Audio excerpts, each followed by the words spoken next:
पूर्ण परमात्मा पाप कर्म दंड को भी काट सकता है। अभी तक जिस भी संत व महापुरुष से मिले, उन्होंने यही बताया कि पाप कर्म फल भोगने से ही समाप्त होगा।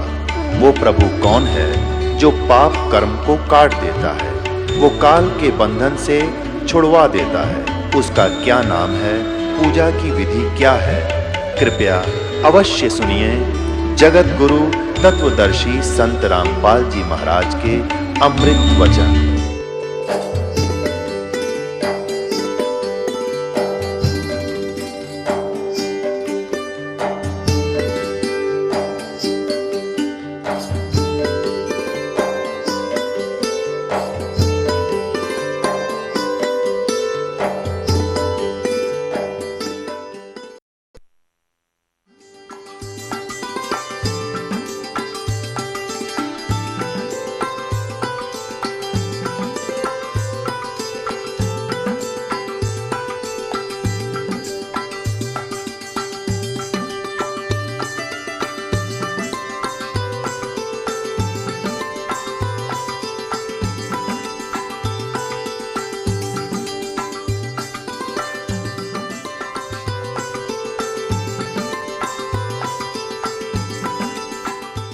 नमस्कार दर्शकों, मैं हूं सोनिया और आप देख रहे हैं कार्यक्रम आध्यात्मिक ज्ञान चर्चा।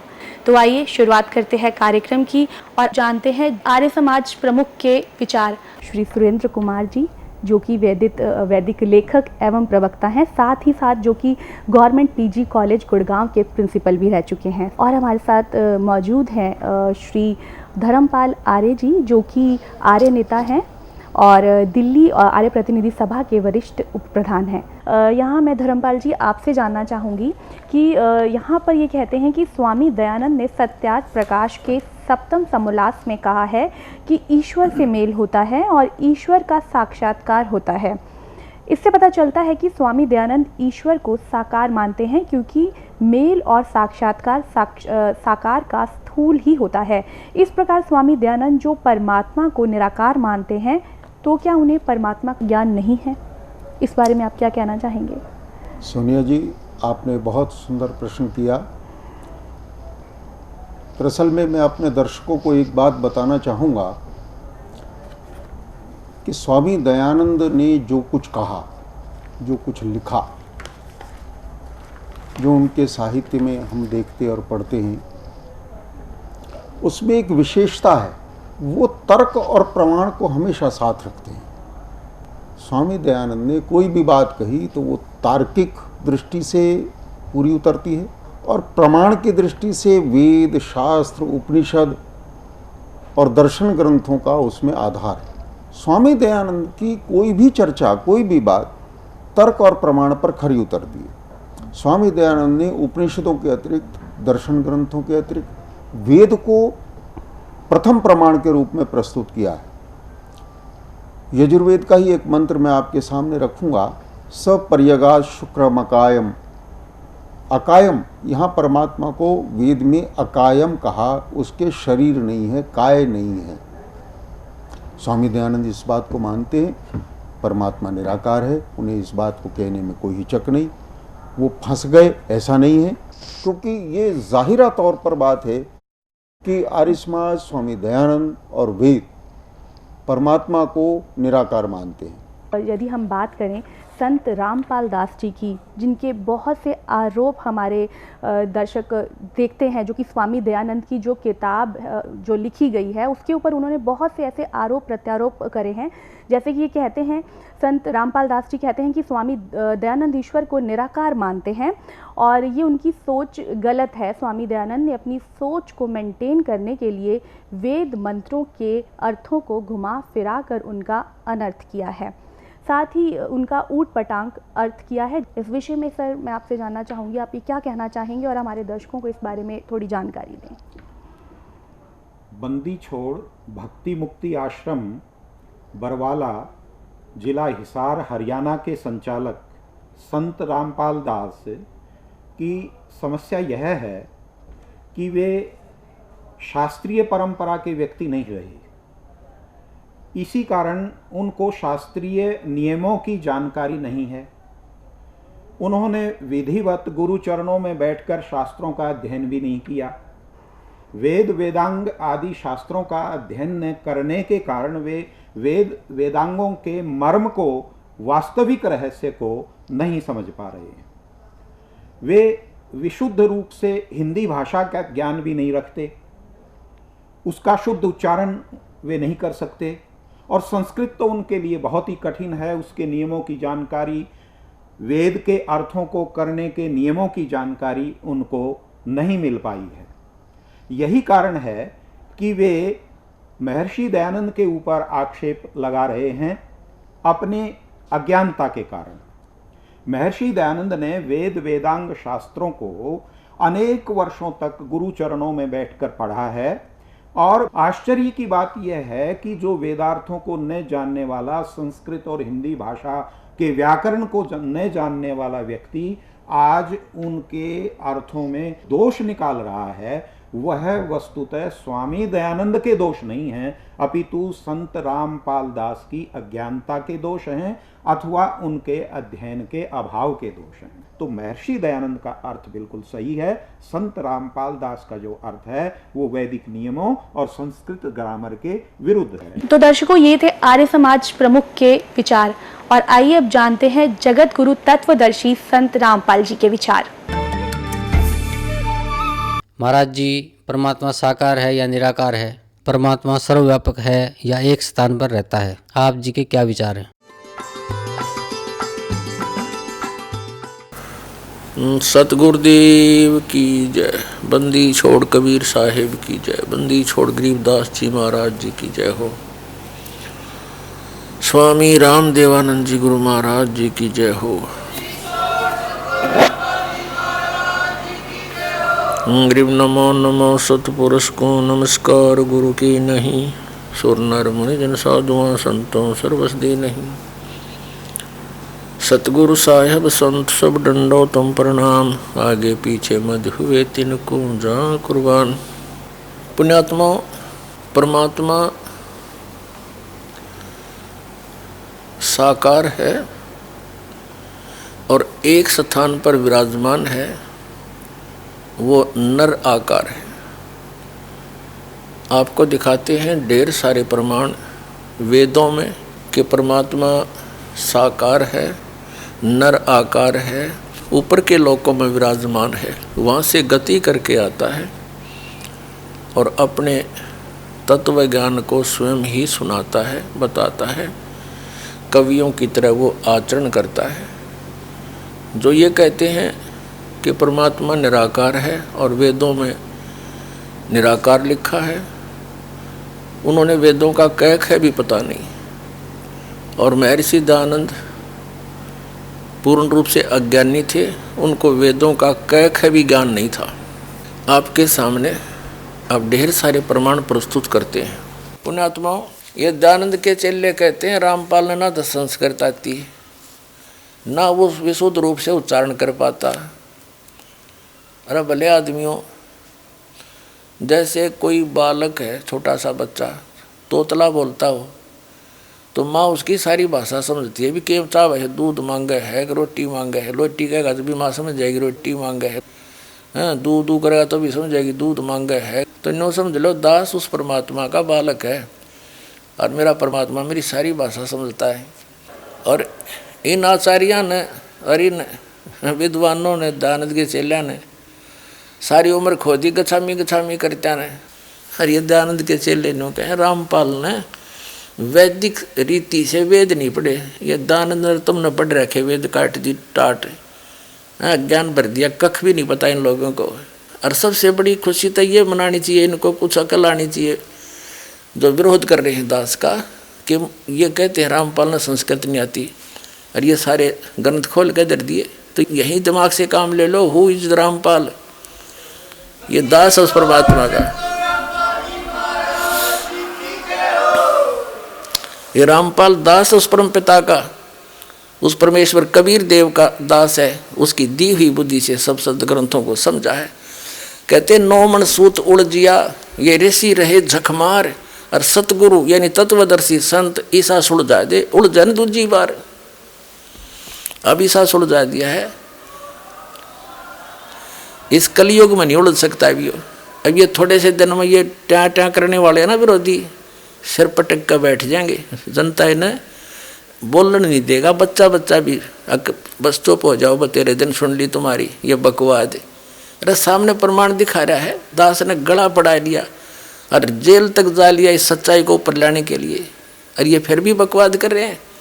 इस दास ने तो न्यौछावर कर रखा है जीवन परमात्मा के लिए। परमात्मा के बच्चों तक इस तत्व ज्ञान को पहुंचा कर छोड़ूंगा, चाहे कुछ भी बीतो मेरे साथ।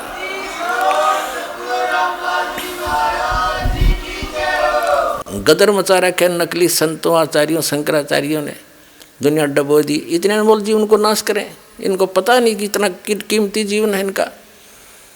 और इस सत साधना से इनको यहाँ भी सुख है और वहाँ जाएंगे जहाँ सदा सुखी। जा जाने के बाद फिर साधक कभी लौट कर नहीं आता। तो महर्षि दयानंद और अन्य जितने भी महापुरुष हुए हैं जो अध्यात्म मार्ग में आगे बढ़ने की जिन्होंने चेष्टा की है, वे सभी पुण्यकर्मी प्राणी होते हैं, परमात्मा के लिए तड़फ रहे होते हैं।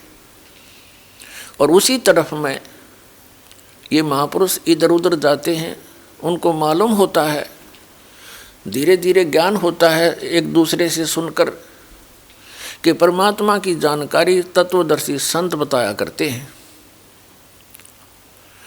तो संतों की खोज में सभी महापुरुष निकल पड़ते हैं।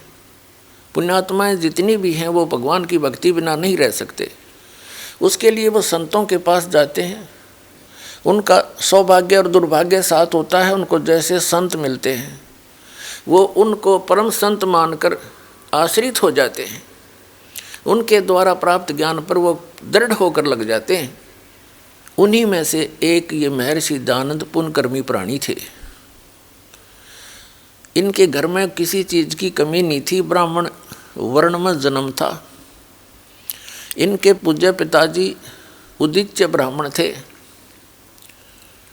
और यजुर्वेदी थे।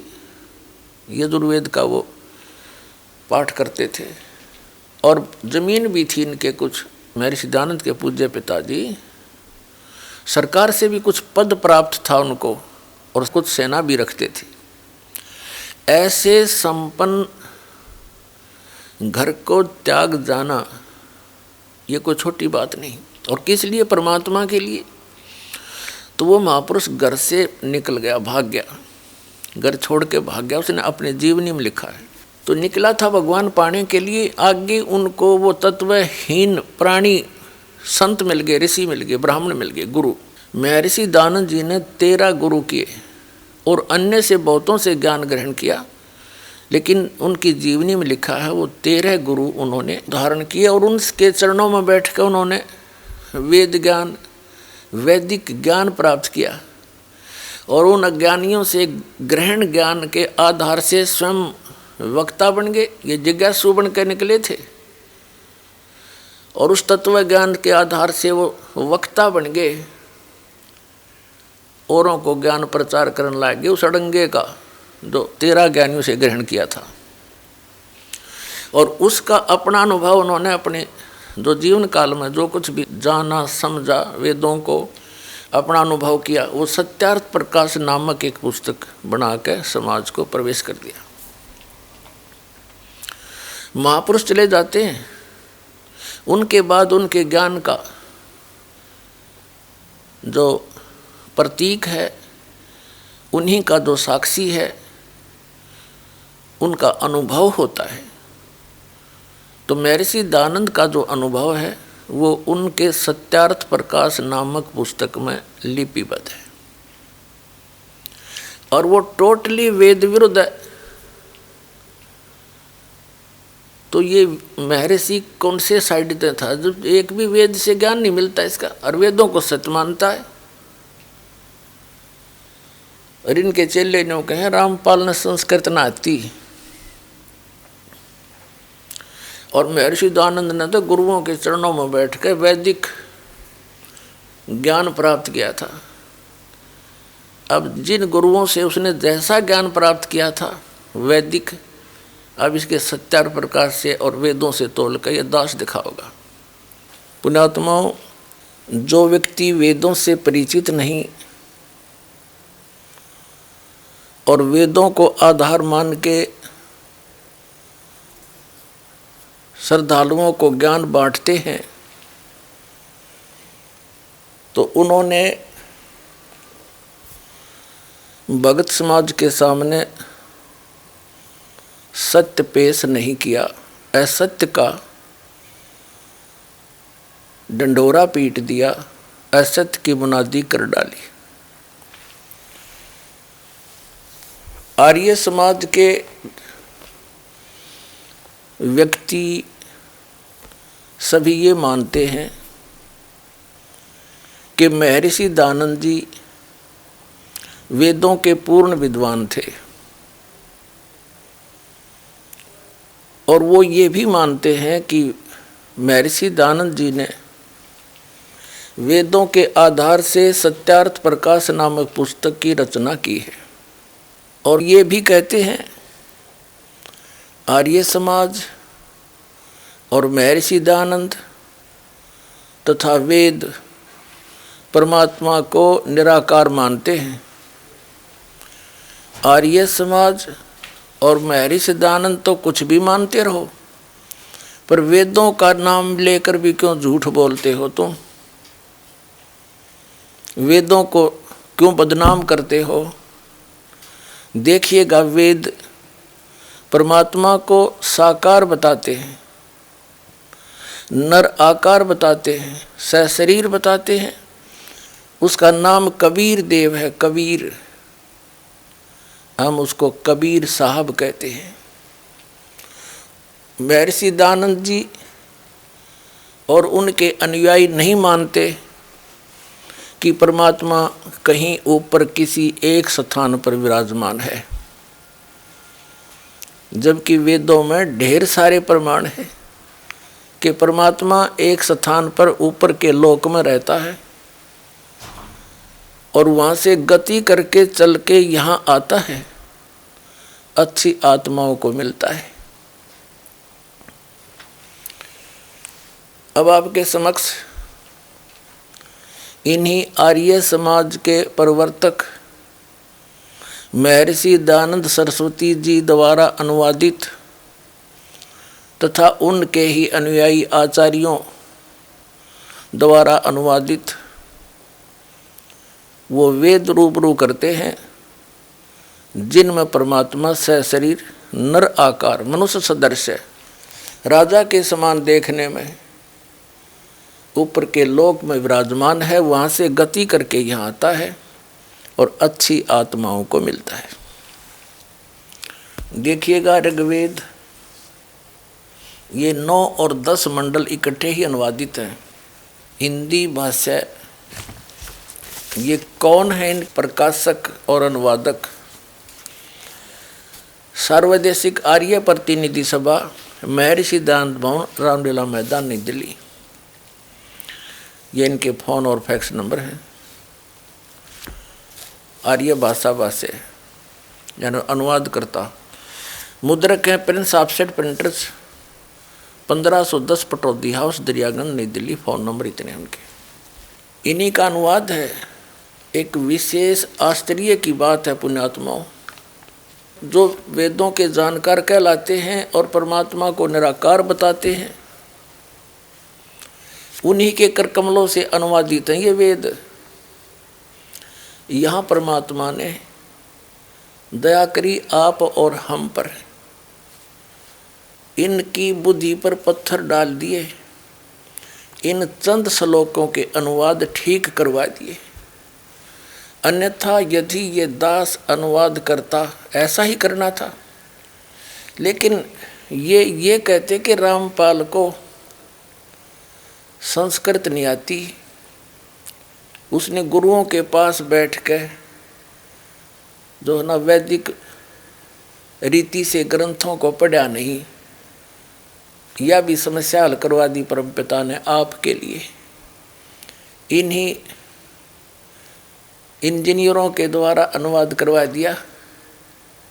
अब कहीं चुल्लू भर पानी में डूब कर मर जाएंगे, जो न्यू क्या करते वेदों में निराकार परमात्मा बताया है। देखिएगा, हम पहले इसको लेते हैं ऋग्वेद मंडल नंबर 9 सूक्त 82 और मंत्र नंबर 1। इसमें क्या कहा है कि सर्व उत्पादक प्रभु यानी सब की उत्पत्ति करने वाला परमात्मा, प्रकाश रूप सद्गुणों की वृष्टि करने वाला और पापों का हरण करने वाला, नाश करने वाला, वह परमात्मा, वह राजेव राजा के समान। राजेव राजा के ये 269 पर 269 पर है और आगे इसका शेष अनुवाद यहाँ पर है 270 पर। ऋग्वेद मंडल नंबर 9 सूक्त 82 का मंत्र 1 पढ़ रहे हैं। राजा के समान दर्शन यह है, नर आकार है, राजा के समान देखने योग्य है। वह पृथ्वी आदि लोक लोकांतरों के चारों ओर शब्दमान हो रहा है। वह वर्णीय पुरुष को यानी अच्छी आत्मा को, जो दृढ़ भक्त है, उसको पवित्र करता हुआ प्राप्त होता है। जिस प्रकार विद्युत आकाशीय बिजली स्नेह वाले स्थानों को आधार बनाकर प्राप्त होता है, उसी प्रकार उक्त गुणों वाले परमात्मा ने इन ब्रह्मांडों को उत्पन्न किया। अब इसमें क्या स्पष्ट हो गया कि परमात्मा सशरीर है और पापों का नाश करने वाला है, और वो दृढ़ भक्त को, अच्छी आत्मा को आकर मिलता है, वहाँ से चल कर आता है। राजा के समान देखने योग्य है। वो उद्देश्य क्या लेकर आते हैं देखिएगा। ऋग्वेद मंडल नंबर 9 सूक्त 82 का अब मंत्र 1 पढ़ लिया, अब 2 पढ़ देंगे।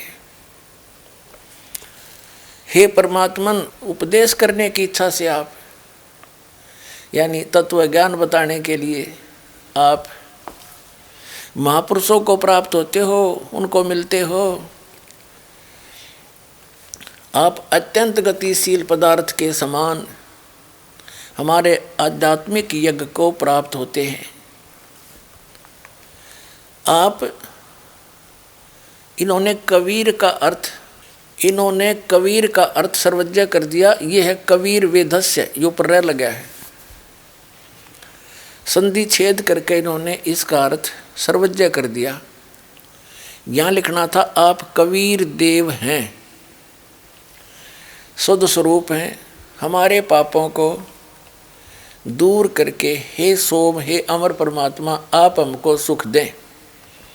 अब ये समस्या हल करते हैं, ये समाधान करते हैं कि कबीर की जगह कबीर देव लिखना था, कबीर देव। हम जैसे वेदों को वेद बोलते हैं, जैसे किसी का नाम वेद प्रकाश है, वो लिखता है वेद प्रकाश, हम बोलते हैं वेद प्रकाश। तो ऐसे ही हम वेदों को वेद बोलते हैं और कबीर को कबीर बोलते हैं, कबीर को कबीर।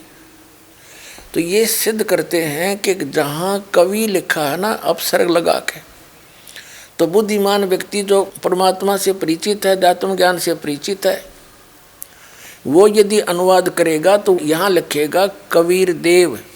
यहाँ सर्वज्ञ ने लिखना, क्योंकि यहाँ परमात्मा की महिमा चल रही है, और जहाँ परमात्मा का वर्णन हो वेद में, तो वहाँ कबीर का अर्थ कबीर देव लिखना पड़ेगा। हम कबीर साहब कहें, देव माने भगवान। जिस प्रकार इन्होंने यजुर्वेद के अनुवाद में किया है वो दिखाते हैं। देखिएगा, ये यजुर्वेद है, हमने ऋग्वेद रख दिया, अब यजुर्वेद में दिखाते हैं। प्रकाशक हैं सर्वदेशी कार्य प्रतिनिधि सभा 2/5 महर्षि दान भवन, रामलीला मैदान, नई दिल्ली से छपे। ये इसका अनुवाद करता है। मुद्रक हैं Prince offset printers 1510 Pataudi house, Daryaganj, नई दिल्ली से। इसके हम आपको 36 में अध्याय में ले चलते हैं। 36 में अध्याय, ये अध्याय 36वां 60-30 अध्याय। इसके प्रथम मंत्र में लिखा है कि रेचम वाचम प्रपदे मनो यजु प्रपदे। ये यजु शब्द है, इसका 2 अपसर्ग लगे हैं। तो इसका अनुवाद महर्षि दानव जी ने बिल्कुल ठीक किया है। देखिएगा यहाँ पर क्या है, यजु का अर्थ कर दिया यजुर्वेद, बिल्कुल सही लिखा। यदि इस शब्द का अर्थ कर देते तो कैसे जानते कि यजुर्वेद के बारे में कहा ये। ठीक इसी प्रकार जहाँ पर वेदों में परमात्मा की महिमा हो तो वहाँ लिखना पड़ेगा कि आप कबीर देव हैं। सर्वज्ञ कोई कवि सर्वज्ञ हुआ आज तक? यदि कोई काव्यकार के बारे में कोई प्रकरण हो, प्रसंग हो, तो वहाँ कवि शब्द अंडरस्टूड है, काव्यकार है। लेकिन परमात्मा की महिमा है वेद में जहाँ पर, तो वहाँ कबीर देव लिखना पड़ेगा उस कबीर का अर्थ। ठीक इसी प्रकार जहाँ पर कबीर शब्द है ऐसे लिखा हुआ, उसको कबीर देव लिखना चाहिए इन्होंने। हम वह को बै बोलते हैं, हम कवि को कवि बोलते हैं, कबीर। देव माने परमात्मा दिखाते हैं आपको इन्हीं के अनुवादों में। देखिएगा ये अथर्ववेद है, ये कहाँ से छपा है ये देखिएगा। प्रकाशक है पंडिता राकेशा रानी, प्रधान कार्यालय वेद मंदिर महात्मा वेद भिक्षु सेवाश्रम लेखराम नगर इब्राहिमपुर मुकमेलपुर दिल्ली। ठीक है, इसका चतुर्थ कांड देखेंगे। ये चतुर्थ कांड अनुवाक नंबर 1 और मंत्र नंबर 7 में इन्होंने सभी फैसला कर रखा है। इसमें क्या लिखा है कि संस्कृत में है ये अथर्वणम पित्रम देवबंधु बृहस्पतिम नमसा अवगच्छात त्वम विश्वेशाम जनीता यथा स कबीर देव न दबायत सवधावान। इसमें इन्होंने देखो, इन्होंने कबीर का अर्थ कर दिया मेधावी और सवधावान माने कर दिया अनवास्वम धारण सामर्थ्य वाला। देव माने परमेश्वर, न माने कभी नहीं, दबायत माने ठगता। इसका देव माने परमेश्वर, ये कबीर देव, कबीर परमेश्वर लिख देते, कबीर देव लिख दे। ये देखो हम इनकी व्याकरण को भी डिस्टर्ब करना नहीं चाहते, ये व्याकरण के ठेकेदार बन रहे हैं। इसको लिख दें कबीर देव सीधा, बस। देव माने परमेश्वर ये खुद अनुवादित कर रहे हैं, और कबीर माने कबीर। हम कबीर देव कहने लगे, कबीर परमेश्वर। वेद में जहाँ कबीर लिखा है, जैसे यजुर लिखा है, यजुहु यजुर कवि ही कबीर, तो वो कबीर देव लिख दे जहाँ परमात्मा की महिमा चल रही हो। और जहाँ किसी काव्यकार का वर्णन है वहाँ कवि का अर्थ अपने आप ही बदल जाता है। तो यहाँ परमात्मा की महिमा है वेदों में। अब हम फिर लेते हैं ऋग्वेद, यजुर्वेद रख दिया, अब ऋग्वेद। ये है वही ऋग्वेद,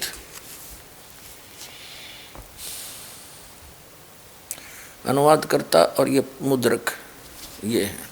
अब हम इसके ऋग्वेद मंडल नंबर 9 सूक्त नंबर 82 और मंत्र नंबर 1 को तो हम पढ़ चुके हैं, फिर पढ़ लेते हैं एक बार। 82 का मंत्र नंबर 1, इसमें कि ए सर्व उत्पादक प्रभु प्रकाश रूप सद्गुणों की वृष्टि करने वाला, पापों का हरण करने वाला, पाप नाश करने वाला, राजेव राजा के समान। ये 269 रुपये राजा के और 270 रुपये के समान दर्शनीय है। और वह पृथ्वी आदि लोक लोकांतरों के चारों ओर शब्दमान हो रहा है। वह वर्णीय पुरुष को, श्रेष्ठ पुरुष को, भक्त को, जो दृढ़ भक्त है उसको पवित्र करता हुआ प्राप्त होता है। जिस प्रकार विद्युत स्नेह वाले स्थानों को आधार बना के विद्युत माने आकाशीय बिजली प्राप्त होता है। अब इसका क्या अर्थ है? जैसे दृढ़ भक्त को, अच्छी आत्मा को भगवान मिलता है, और वो कैसे मिलता है? जैसे आकाशीय बिजली धातु विशेष पर गिरती है। जैसे पहले कांसी धातु के थाली और बेले हुआ करते, कांसी, और वर्षा के दिनों में यदि वो बाहर आंगन में पड़े होते तो हमारी दादी जी कहा करती कि इन कांसी के थाली और बेलों को अंदर रख लो। आकाशीय बिजली अमूमन कांसी धातु पर गिरती है क्योंकि उसका उससे एक विशेष अट्रैक्शन होता है। ऐसे ही परमात्मा ऊपर के लोक में रहता, सतलोक में, जो लोक के तीसरे पृष्ठ पर विराजमान है, और वहाँ से गति करके आता है। उन अच्छी आत्माओं को, दृढ़ भक्तों को मिलता है जो उनके मार्ग को आगे बढ़ा सके, विचलित ना हो, जो दृढ़ भक्त हों। उनसे उस परमात्मा का विशेष अट्रैक्शन होता है। वो परमात्मा किन किन को मिले हैं? आदरणीय धर्मदास साहिब जी को, बांधवगढ़ वाले को, आदरणीय मलुकदास साहिब जी को, आदरणीय नानक साहिब जी जो सिख धर्म के प्रवर्तक हैं,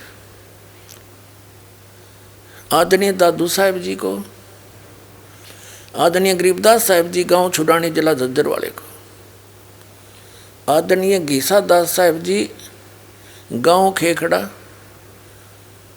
जिला मेरठ उत्तर प्रदेश वाले को,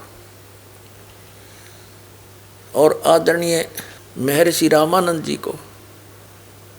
तो इन महापुरुषों के बारे में दास को जानकारी है, जिन दृढ़ भक्तों को परमात्मा आकर मिले। तो उन महापुरुषों ने परमात्मा को जाना और सचखंड लेकर गए भगवान जहाँ वो रहते हैं सतलोक में, और वहाँ से वापस छोड़ा। फिर उन्होंने आंखों देखा हाल अपनी अमृतवाणी में वर्णन कर रखा है, और वो भी यही बताते हैं जो वेद बताते हैं। क्योंकि परमेश्वर कबीर जी जब ये लीला करने वो आते हैं, अच्छे भक्तों को मिलते हैं,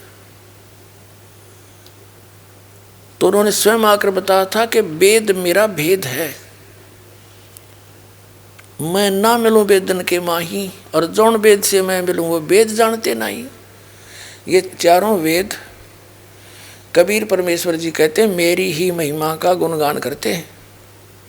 लेकिन इन वेदों में मुझे पाने की, सतलोक में स्थायी स्थान पाने की वो विधि नहीं है। वो अन्य वेद है जो सूक्ष्म वेद, जो सच्चिदानंद घन ब्रह्म की वाणी में स्वयं परमात्मा आकर बताते हैं। उस वेद में, उस ज्ञान में, उस सूक्ष्म वेद में लिखा है, उसके बारे में इन वेदों में वर्णन नहीं। इसलिए जौन वेद से मैं मिलूं ये वेद जानते ना। तो अब कबीर परमेश्वर जी की महिमा परिपूर्ण है। वेद भी बताते हैं वो परमात्मा सतलोक में रहता है, वहाँ से गति करके आता है।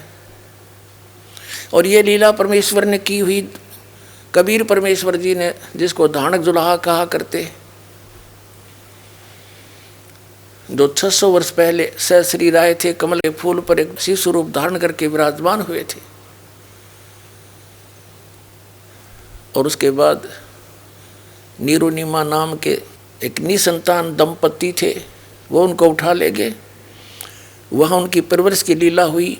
धीरे धीरे छोटी सी उम्र में बड़े होते ही 5 वर्ष की आयु में बड़े बड़े विद्वानों के छक्के छुड़ा दिए थे परमात्मा ने इस तत्व ज्ञान के आधार से। लेकिन उन निकम्मी आत्माओं ने, ऋषियों, महर्षियों, मंडलेश्वरों ने, अज्ञानियों ने, आचार्यों और शंकराचार्यों और उन नकली ब्राह्मणों ने परमात्मा के उस ज्ञान को ऊपर नहीं आने दिया। आज इस दास को भेजा है। ऐसे समय में परमात्मा ने सबसे पहले आपको शिक्षित किया, सदग्रंथों से दास को परिचित किया, और ये ऐसे इंस्ट्रूमेंट बनवा दिए, आप घर बैठे देख सकते हो सच्चाई को। या रजा करी भगवान ने आपके ऊपर। तो प्रसंग चल रहा है, परमात्मा वेदों में सशरीर है, मनुष्य दृश्य है, और वो राजा के समान देखने योग्य है, एक स्थान पर रहता है, वो भी प्रमाण करते हैं। वो किस उद्देश्य से आता, वहां से गति करके देखिए। ऋग्वेद मंडल नंबर 9 सूक्त 82 मंत्र 1 पढ़ लिया आपने, अब दूसरा पढ़ देंगे। हे परमात्मन, उपदेश करने की इच्छा से यानी ज्ञान देने की इच्छा से आप महापुरुषों को प्राप्त होते हो। आप अत्यंत गतिशील पदार्थ के समान हमारे अध्यात्म यज्ञ को प्राप्त होते हैं। आप, इन्होंने जो सर्वज्ञ कर दिया, यहाँ लिखना आप कबीर देव हैं, हम उसको कबीर साहब कहते हैं, कबीर भगवान, अल्लाहू अकबर शुद्ध स्वरूप हैं। हमारे पापों को दूर करके हे सोम आप हमको सुख दें। प्रेम भाव को उत्पन्न करते हुए पवित्रता को उत्पन्न करें। ठीक है, अब हम आपको दिखाते हैं ऋग्वेद मंडल नंबर 9 सूक्त 86 का मंत्र नंबर 26। इसमें क्या है, ये कबीरत्व है, कबीरत्व। यहाँ देखा, यज्ञ करने वाले यजमानों के लिए, यानी यज्ञ माने धार्मिक अनुष्ठान, भक्ति करने वाले यजमान माने भक्तों के लिए परमात्मा सब रास्तों को सुगम करता हुआ उनके विघ्नों को, संकटों को नाश करता है, मर्दन करता है, उनको पवित्र करता हुआ और अपने रूप को सरल करता हुआ वह कांति में परमात्मा वो कबीर देव है। यहाँ सर्वजनी यहाँ लिखना था कबीर देव, कबीर साहब विद्युत के समान क्रीड़ा करता हुआ वर्णीय पुरुष को यानी अच्छी आत्मा को, श्रेष्ठ भक्त को प्राप्त होता है। आप देखो ऋग्वेद मंडल नंबर 9 सूक्त 86 का मंत्र 26 पढ़ लिया, अब 27 पढ़ेंगे। इतना सा पढ़ेंगे, जो परमात्मा धूलोक के तीसरे पृष्ठ पर विराजमान है, ओए होए, एक स्थान पर रहता है। जो परमात्मा धूलोक के तीसरे पृष्ठ पर विराजमान है, वहाँ बैठा है अपने आत्मा। धूलोक का अर्थ है तेजों में लोक, वो सतलोक जिसको संत भाषा में हम सतलोक कहते हैं, सत्यलोक कहते हैं, सचखंड कहते हैं। वह पृथ्वी 100 प्रकाशित है हीरे की तरह, और उस सतलोक के 3 पोर्शन हैं, 3 विभाग, डिवीजन हैं। तो उसके तीसरे विभाग में सबसे ऊपर वाले स्थान पर परमात्मा विराजमान है, गुम्बज के अंदर सिंहासन के ऊपर राजा की तरह। सिर पे मुकुट है, ऊपर सफेद छत्र है। अपने आत्मा महर्षि दयानंद क्या कहते हैं, क्या मानते हैं कि परमात्मा एक स्थान पर नहीं है। अब थोड़ा सा उसका प्रकरण दिखाते हैं सत्यार प्रकार से, फिर आगे चलेंगे। पहले महर्षि दयानंद द्वारा प्रकाशित उनका अनुभव सारे जीवन में, उन्होंने जैसा वेदों को जाना और जैसा सारे जीवन में अनुभव करके उसने अध्यात्म मार्ग को समझा, वो सारा का सारा अपना अनुभव सत्यार्थ प्रकाश नामक पुस्तक में लिख गए। तो इस सत्यार्थ प्रकाश को चाहे महर्षि दयानंद समझो, उनका अनुभव है, तो वही समझो। उन्होंने अपना सारा जो भी अंदर संग्रह था वो सारा लिख दिया। अब देखो महर्षि दयानंद जी क्या बताते हैं परमात्मा के विषय में। ये है सत्यार्थ प्रकाश। अब देखो महर्षि दयानंद के इस पोज ने देख के ओहो आदमी कट के मर जा, अगले वह महात्मा के इसने तो कमाल कर रखा होगा, भगवान से सीधा कनेक्शन कर रखा होगा। अब देखना फिर इसके अनुभव से पता चलेगा। ये है अथ सत्यार्थ प्रकाश है। अब देखो इसमें क्या लिखा है कि वेद आदि विविध, यानी वेद आदि भिन्न भिन्न सदशास्त्र प्रमाणी, सद ग्रंथों से प्रमाण लेकर इसकी रचना की है। किसने? श्रीमत परमहंस परिव्राजकाचार्य महर्षि दयानंद सरस्वती स्वामी विरचित है। इसके आगे और पाछे कितनी उपमा ला रखी है। ये प्रकाशक हैं वैदिक यति मंडल, दानंद मठ, दीनानगर, पंजाब से। और ये वही प्रकाशक हैं वही। और ये हैं मुद्रक हैं आर्य प्रिंटिंग प्रेस, दानंद मठ, गोहाना मार्ग, रोहतक। ठीक है। अब इसके 153 पृष्ठ पर दिखाते हैं आपको। सप्तम समोल्लास सत्यार्थ प्रकाश, 153 पृष्ठ इस प्रकाशन के। यहाँ देखते हैं, किसी ने प्रश्न किया, ईश्वर व्यापक है व किसी देश विशेष में रहता है? उत्तर महर्षि दयानंद का व्यापक है, क्योंकि जो एक देश में रहता तो सर्व अंतर्यामी, सर्वज, सर्वनियंता, सबका सृष्टा, सबका धर्ता और प्रलय करता नहीं हो सकता। आपत देश में कर्ता की क्रिया का अभाव है। अब ये स्पष्ट कर दिया महर्षि दयानंद ने कि परमात्मा एक देश में नहीं रहता, एक देश में रहकर वो सारी सृष्टि न रचा क्यों करे। ये तो एक जड़मती व्यक्ति के विचार होते हैं। परमात्मा के वचन में इतनी शक्ति, एक शब्द में सब कुछ रच दे वो। फिर भगवान मारे जैसा हो गया तो फिर परमात्मा क्या है। और दिखाते हैं कि महर्षि दयानंद ने इसी सत्यार्थ प्रकाश में इसी बात पर कटाक्ष किया है मुसलमान धर्म के ऊपर कि तुम्हारा खुदा क्या मनुष्य की तरह है जो एक स्थान पर रहता है, तो एक स्थान पर रहने वाला भगवान नहीं हो सकता। देखिए, ये है सत्यार्थ प्रकाश, चतुर्दश समोल्लास, 14वें समोल्लास में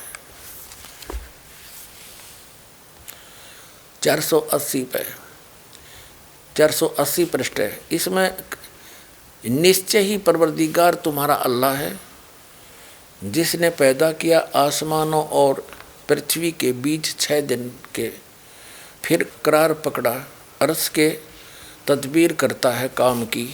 अब ये कुरान शरीफ है, कुरान शरीफ की कोई आयत का अनुवाद है।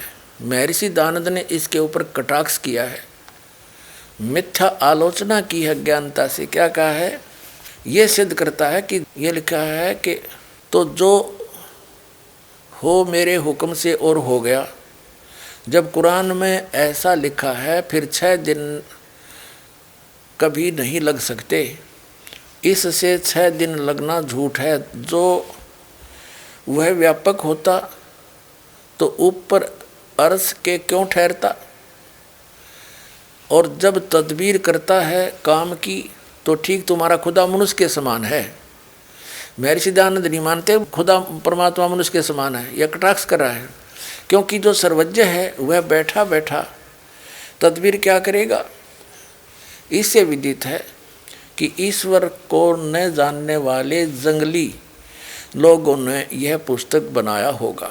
अब महर्षि दयानंद की देख कितनी बेहुदे ढंग से इसने कैसे आलोचना की है।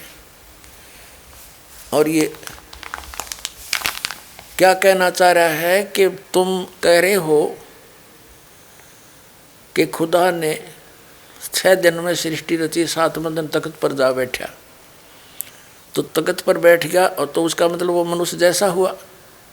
महर्षि दयानंद कहते हैं नहीं, वो तो व्यापक है, अर्थात एक स्थान पर नहीं रहता। आगे देखो, इसी में 481 पृष्ठ पर 14वें समोल्लास के 481 पृष्ठ पर क्या कहता है। ये कोई आयत है कुरान की, ये इतनी इसी, तो इस पर अब अदर कटाक्ष करते हुए कहते हैं कुरान की इधर की ओर से उतरा, क्या खुदा ऊपर रहता है? महर्षि दयानंद नहीं मानते किधर रहता है, क्या खुदा ऊपर रहता है? जो ये बात सच है तो एक देशी होने से ईश्वर नहीं हो सकता। एक देशी माने एक स्थान पर बैठने वाला भगवान नहीं हो सकता, क्योंकि ईश्वर सब ठिकाने एक रस व्यापक है। पैगाम पहुंचाना हलकारे का काम है। हलकारा की आवश्यकता उसी को होती है जो मनुष्यवत एक देशी हो। और हिसाब लेना देना भी मनुष्य का काम, ईश्वर का नहीं, क्योंकि वह सर्वज्ञ है। यह निश्चय होता है कि किसी अल्पज्ञ मनुष्य का बनाया हुआ कुरान है। अल्पज्ञ माने मंदबुद्धि के व्यक्ति का बनाया हुआ कुरान है, महर्षि दयानंद कह रहे हैं। अब इसमें क्या स्पष्ट कर दिया स्वामी जी ने, महर्षि दयानंद जी ने, कि ये नहीं मानते परमात्मा मनुष्य जैसा है, ये नहीं मानते कहीं एक ठिकाने रहता है। और आप जी को अभी वेदों में प्रमाण करते हैं कि वो एक स्थान पर रहता है, भूलोक के तीसरे स्थान पे, वहाँ से गति करके आता है, अच्छी आत्माओं को मिलता है। और परमात्मा मनुष्य दृश्य है, मनुष्यवत। अभी आपने सुने जगत गुरु तत्वदर्शी संत रामपाल जी महाराज के विचार, और आइए अब जानते हैं आर्य समाज प्रमुख के विचार। बंदी छोड़ भक्ति मुक्ति आश्रम बरवाला, जिला हिसार, हरियाणा के संचालक संत रामपाल दास की समस्या यह है कि वे शास्त्रीय परंपरा के व्यक्ति नहीं रहे। इसी कारण उनको शास्त्रीय नियमों की जानकारी नहीं है। उन्होंने विधिवत गुरु चरणों में बैठकर शास्त्रों का अध्ययन भी नहीं किया। वेद वेदांग आदि शास्त्रों का अध्ययन न करने के कारण वे वेदांगों के मर्म को, वास्तविक रहस्य को नहीं समझ पा रहे हैं। अभी आपने सुने आर्य समाज प्रमुख के विचार, और आइए अब जानते हैं जगत गुरु तत्वदर्शी संत रामपाल जी महाराज के विचार। ये दयानंद के चेले कहते हैं रामपाल ने ना तो संस्कृत आती, ना वो विशुद्ध रूप से उच्चारण कर पाता। अरे भले आदमियों, जैसे कोई बालक है, छोटा सा बच्चा तोतला बोलता हो, तो माँ उसकी सारी भाषा समझती है। भी केम चाव है, दूध मांगे है कि रोटी मांगे है। रोटी कहेगा तो भी माँ समझ जाएगी रोटी मांगे है। हाँ, दूध दू करेगा तो भी समझ जाएगी दूध मांगे है। तो नो समझ लो, दास उस परमात्मा का बालक है, और मेरा परमात्मा मेरी सारी भाषा समझता है। और इन आचार्यों ने और इन विद्वानों ने, दयानंद के चेलिया ने सारी उम्र खोदी गछामी गछामी करता ने। और ये दयानंद के चेले नो कहे रामपाल ने वैदिक रीति से वेद नहीं पढ़े। ये दयानंद तुमने पढ़ रखे वेद काट दी टाट, ज्ञान भर दिया, कख भी नहीं पता इन लोगों को। और सबसे बड़ी खुशी तो ये मनानी चाहिए, इनको कुछ अकल आनी चाहिए जो विरोध कर रहे हैं दास का, कि ये कहते हैं रामपाल ने संस्कृत नहीं आती, और ये सारे ग्रंथ खोल के दर दिए। तो यही दिमाग से काम ले लो, हु इज रामपाल, ये दास उस परमात्मा का। अभी आपने सुने जगत गुरु तत्वदर्शी संत रामपाल जी महाराज के विचार, और आइए अब जानते हैं आर्य समाज प्रमुख के विचार। कि आर्य समाज स्वामी दयानंद और वेद परमात्मा को निराकार मानते हैं।